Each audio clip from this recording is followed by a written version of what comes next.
Hommes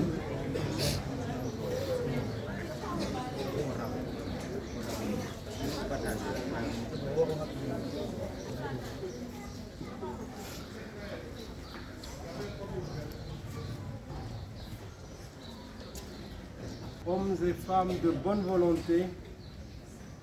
que la grâce et la paix vous soient données en abondance de la part du Dieu d'amour, notre Créateur, qui veut notre bien. Voici Noël de l'an de grâce 2022. Nous célébrons l'avènement du Sauveur Jésus-Christ dans la vie des hommes. Lui, le Verbe de Dieu, s'est fait chair et il a dressé sa tente parmi nous, pour qu'en sa présence, nous vivions comme des enfants bien-aimés du Père. Tous ensemble, réjouissons-nous dans le Seigneur. Notre Sauveur est né sur la terre. Aujourd'hui, pour nous, descend du ciel la paix véritable. Laissons-nous toucher par l'humilité de Dieu qui vient demeurer en nous, avec nous, pour notre bien. Voilà ce que fait l'amour invincible du Seigneur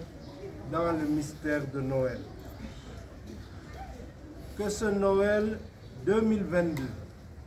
fasse de nous tous, dans notre cher pays, le Sénégal,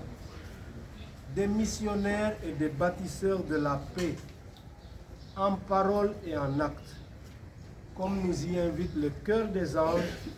dans la nuit de Bethléem à travers ces paroles. Gloire à Dieu au plus haut des cieux et paix sur la terre aux hommes qui l'aiment. Qu'en nous et entre nous, comme le proclame le psalmiste, amour et vérité se rencontrent et que justice et paix s'embrassent. Que le Christ Jésus, lui le prince de la paix, inspire nos comportements pour nous libérer de tout instinct de violence dans nos pensées, nos paroles et nos actes. Nous le savons bien, il y a des paroles et des comportements qui ne bâtissent pas la paix. L'apôtre Saint Jacques, dans une lettre qu'il adresse aux chrétiens de la diaspora au 1er siècle de notre ère, les met en garde contre les dangers d'une parole non maîtrisée, car elle peut même provoquer un incendie. Si quelqu'un ne commet pas de faute en parole, écrit-il, c'est un homme parfait, capable de mettre un frein à tous les instincts de son corps. La langue, qui est une petite partie de notre corps, peut se vanter de faire de grandes choses. Voyez, une toute petite flamme peut mettre le feu à une grande forêt. La langue aussi est en feu. Chers amis,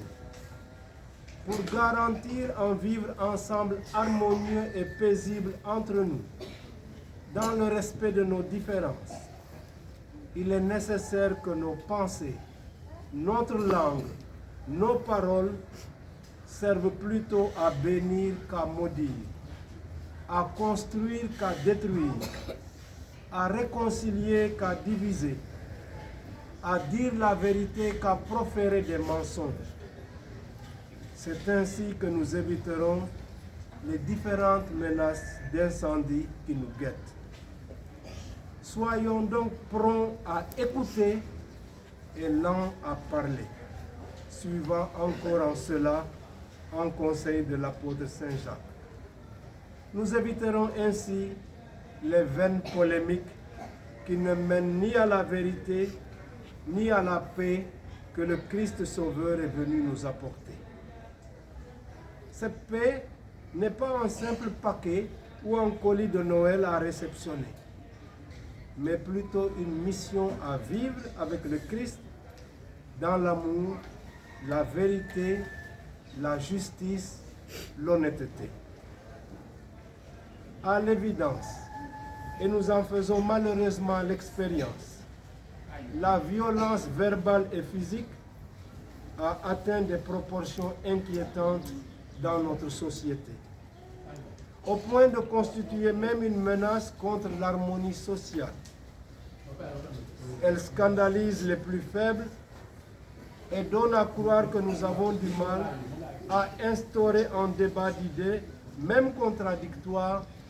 dans le respect des personnes, des institutions et des valeurs morales reçues de nos traditions ancestrales et de nos croyances religieuses. En pensant à l'usage des réseaux sociaux, comment ne pas nous convaincre que c'est en définitive l'utilisateur qui pose problème, car c'est lui, avec sa conscience, qui qualifie l'usage qu'il fait de l'instrument. Suivant ses motivations, ses pensées et ses pulsions, il peut en faire des moyens de bienfaisance ou de malfaisance. Puisque nous sommes appelés à être un peuple ardent à faire le bien, et que c'est la vérité qui fait de nous des hommes libres et des femmes libres, utilisons les moyens que Dieu a permis à l'intelligence humaine de conquérir pour faire le bien dans la vérité en toute justesse. Ne portons pas préjudice à des personnes, à des familles, à des groupes, à des institutions par des comportements déviants et malhonnêtes, dans l'intention de nuire par le mensonge ou la manipulation. Ne polluons pas la paix sociale par des paroles, des actes ou des gestes inappropriés. Soyons des acteurs de la paix et du bien. Faisons encore nôtre ce conseil de l'apôtre Saint Jacques. Si quelqu'un croit être un homme religieux, alors qu'il ne sait pas mettre un frein à sa langue, il se trompe lui-même. Sa religion ne mène à rien. Devant Dieu notre Père, la manière pure et irréprochable de pratiquer la religion, c'est de venir en aide aux orphelins et aux veuves dans le malheur et de se garder pur au milieu du monde. Chers fidèles du Christ, amis croyants, hommes et femmes de bonne volonté, joyeux Noël à vous tous. Que le Verbe de Dieu, qui s'est incarné dans la vie des hommes, vous bénisse et vous sanctifie. Qu'il vous remplisse de paix et de joie. Qu'il réconforte les cœurs brisés et revigore les esprits abattus. Qu'il répande partout sa grâce et sa miséricorde. Qu'il console les malades et bénisse les enfants. Que la mère du Sauveur, la bienheureuse Vierge Marie, obtienne abondance et bénédiction à toutes les mamans, ainsi qu'à celles qui attendent un enfant, comme à celles qui invoquent la grâce de la maternité. Que la paix qu'apporte l'enfant Dieu, emmailloté et couché par Marie dans une mangeoire, que cette paix se répande en abondance sur les pauvres, les isolés et tous les blessés de la vie. Qu'il soit béni, le Dieu et Père de notre Seigneur Jésus-Christ, le Père de miséricorde, qui nous réconforte dans nos détresses, pour nous rendre capables nous-mêmes de réconforter aussi les autres par le réconfort que nous recevons de Dieu. Bonne et sainte fête à vous tous,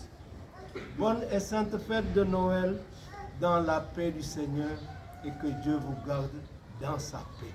Amen. Merci. ci wolof monseigneur ci wolof nga tënkal ñu ko tuuti rek. C'est Edmond qui vient faire le wolof. Ah, d'accord. Comme mon wolof n'est pas très académique.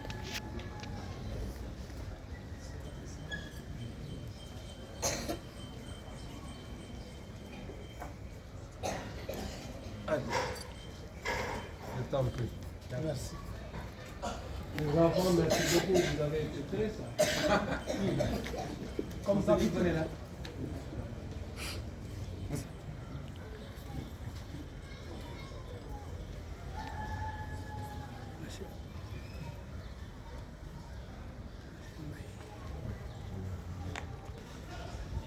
Monsieur Mbaye.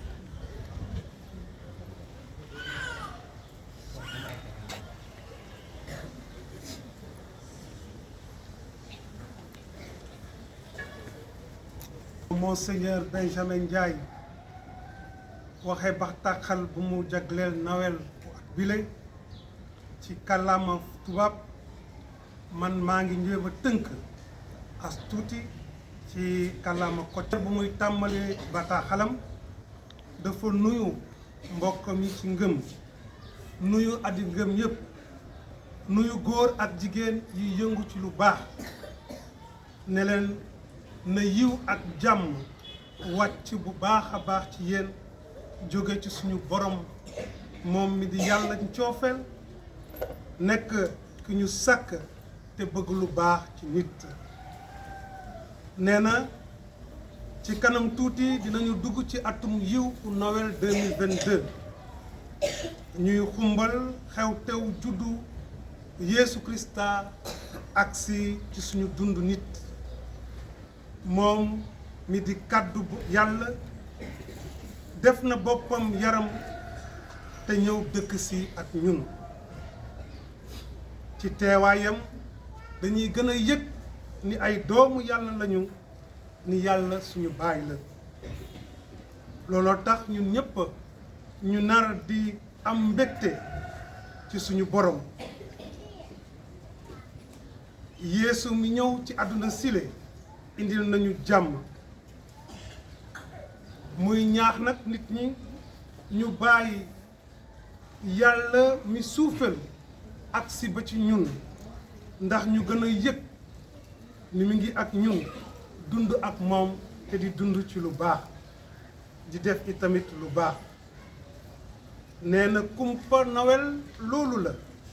yàlla ci mbaaxaayam ak ci coofeelam gu amul àpp moo ñëw fekk si ñu indil ñu jàmm muy ñaan nag moom Monseigneur ndax Noël 2022 bile doon ci ku nekk ci ñun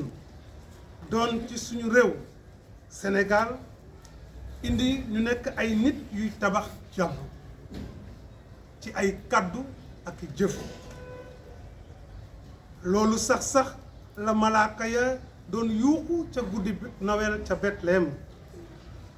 daan wax kàddu yi le na yàlla am ndam ca kaw a kaw asamaan te jàmm fekk si ñu ñun file ci suuf si waaw jàmm jooju salmis bi mi ngi koy fàttali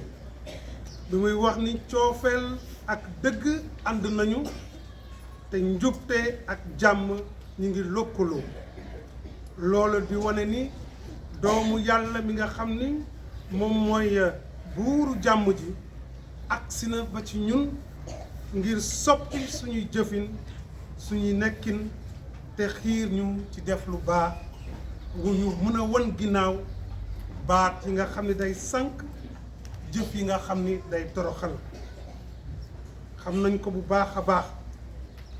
làmmiñ tuuti na lool waaye Kocc Barma nee na wax bu génn raw na fetal ndax lu muy yàq ëpp na am na daayoo loolu moo tax ñu nar di xool di xalaat balaa ñuy wax te bu ñuy wax ñu wax ay kàddu yoo xam ni dafa jóg pour boolale dafa jóg pour nit ñi nekk benn am jàmm mu teg ca ne kàddu gu nar a di jóg ci yow dafa nar a di barkel sa morom dafa nar a di yëkkati sa morom narul di ko tuutil narul di ko sànk narul di ko buum waaw safara su tàkk ci àll làmmiñ bu génnee kàddu yu bon moo ko ëpp doole mu ne nag nar nañu sàmm bokk gis-gis bokk jëmukaay bokk nekkin ndax loolu day tax ma jox cër sama morom loolu day tax itamit may xalaat sama morom di wax lu baax ci moom dina tax itamit jëf yi nga xam ni dama koy def nekk jëf yi nga xam ni day xiir ci ñu ànd nekk benn ci njubte ak ci bànneex Monseigneur ne nar nañu itamit di déglu wante bañ rek di wax am na ñoo xam ni dañuy wax rek du ñu déglu Monseigneur nee na baax na itamit ñuy déglu parce que sooy déglu di nga mën a àggali nit ki te di nga mën a après wax ak moom ci ànd ak moom ci yoonu jub ci yoonu dëgg ci yoonu bu jub nee na feetu Noël feet la boo xam ni nar nañu gën déjà saa soo yëkkatee sa kàddu ak say bët teg ko ci mbindeef ñaanal ko du cadeau rek booy jox nit déedéet doomu yàlla weesu na loolu doomu yàlla daf ñu indil jàmm indil ñu mbégte indil ñu dëgg indil ñu njubte loolu nag lañu nar a sàmm ci suñu biir nee na booy xool ci jamono ji ñu nekk ni le kàddu yu bëri buy jóg dafa safaanoo ak li nga xam ni moom la fi maam bàyyoon damay jóg wax lu ma neex teg sa ndodd lu ma neex fàtte sax ni man mbindeef laa fàtte sax ni man dam laa nar a yëkkati ci kàddu ak jëf yi nga xam ni nar na ko amal ak yow muy ñaan nit ñi ñu dellu siyaat ci jikko maam yi jikko yu rafet yi ñuy rawante ci dëgg ak ci njubte mu ne mënul tamit bañ a xalaat lu jëm ci réseaux sociaux yi ndem sax booy ci xool ndax loolu foofu la mbir mi nekk lu safaanool walla ku koy jëfandiku moo xamul nu mu koy jëfandikoo ndem yàlla ci baaxaayam may nañu xel ba ñun ñu mën a indi ay jumtukaay yu bees jumtukaay yooyu dañu ko nar a jëfandikoo ak xel su may dugg ci réseaux sociaux yi naa xam lan moo tax ma ci jóg ma ci dugg su may wax naa xam yan kàddu laa fay jëmal ak lépp lu may def ndax loolu mooy dëgg te loolu laay yëkkatee suma morom te ci loolu laay mën a ànd n'est-ce pas ci tabax jàmm ci àdduna sile jàmm ji nag du kenn rek moo ko nar a tabax man ak yow ñun ñëpp waaye ku ci nekk nar na ci def wàllam ku ci nekk nar na jox moromam cër ku ci nekk nar na déglu moromam ba pare ñu toog xool nan la ñuy àndee ndax jàmm jooju mën di jëm mu ne su dee man damay woote ni nitu diine laa samay kàddu dafa nar a méngoo ak nitu diine mais su dee man nitu diine laa te kàddu yu may jóg noonu kàddu yi barkeel maa ngi nax suma bopp ndax yàlla njubte la yàlla dëgg la yàlla dafa sopp dafa am coofeel donc coofeel googu daal buñ ko gisul ci man defe naa ni lu may woote dafa neen te loolu apôtre Jacques di ñu ci fàtte muy wax ni man su ma nee jub naa koy wane ci sumay kàddu ak sumay jëf ci noonu dinaa ko xam waaye bu nekkoon loolu saa fontewul ak loolu kon nekkul lu dëgg Monseigneur teg ci ne kuy dox ci tànk yooyu di nga bàyyi xel sa morom di nga bàyyi xel xale yi bàyyi xel tuutant yi bàyyi xel jituur yi bàyyi xel jigéen ñi nga xam ni seen jëkkër faatu na ndax sonn nañu ndax yow mi nga xam ni yaa ngi yëngu ci yoonu yàlla luy jóg lu la tax a jóg mooy def li nga xam ni yàlla bëgg na ko mu ne su may mbokk encore yi nga xam ni sopp na leen te ñu ànd bokk Krista bi yéen addi ngëm yi ñëpp ñi nga xam ni ñu ngi tabax jàmm di def lu baax mi ngi leen di souhaiter joyeux Noël yéen ñëpp na baatum yàlla mi yaramu nekk nit barkel leen te sang leen na yiwu yàlla wàcc ci ku nekk ndax jàmm am ci xol yi ci kër yi ndax mbégte mën a dox fu nekk mu ngi ñaanal ñi nga xam ni seen xol tas na ñaanal ñi nga xam ni seen xalaat newtu fi mu ngi ñaanal ñëpp ndax yiwu yàlla mi nga xam ni dara mëtu ko te barkeel ñëpp teg ci nag ne mi ngi ñaan tamit suñu ndey Mariama moom mi nga xam ni jigéen ju sell ji la ñaan te am barke ngir ndeyu àdduna si sépp ñaanal ñi nga xam ni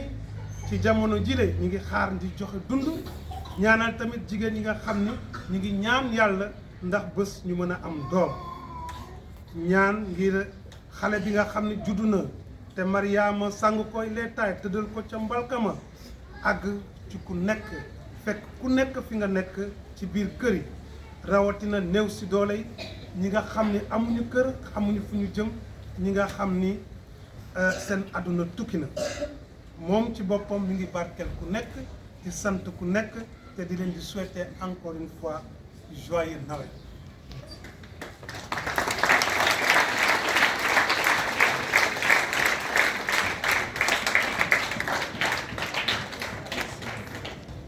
C'est bon, merci. Merci à vous.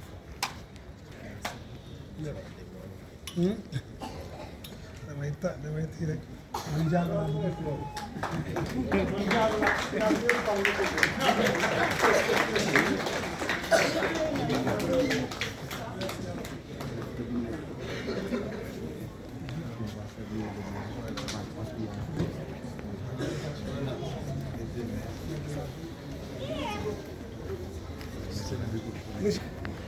Et on s'était rencontrés à Pékin lors de ma visite pastorale. Et j'ai souhaité pouvoir faire le Noël des enfants ici à Charolles. Et merci de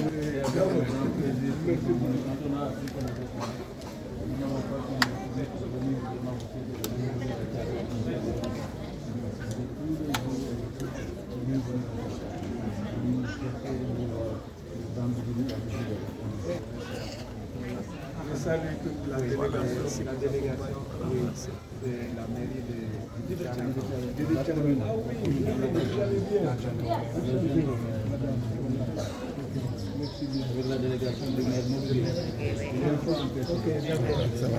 Merci.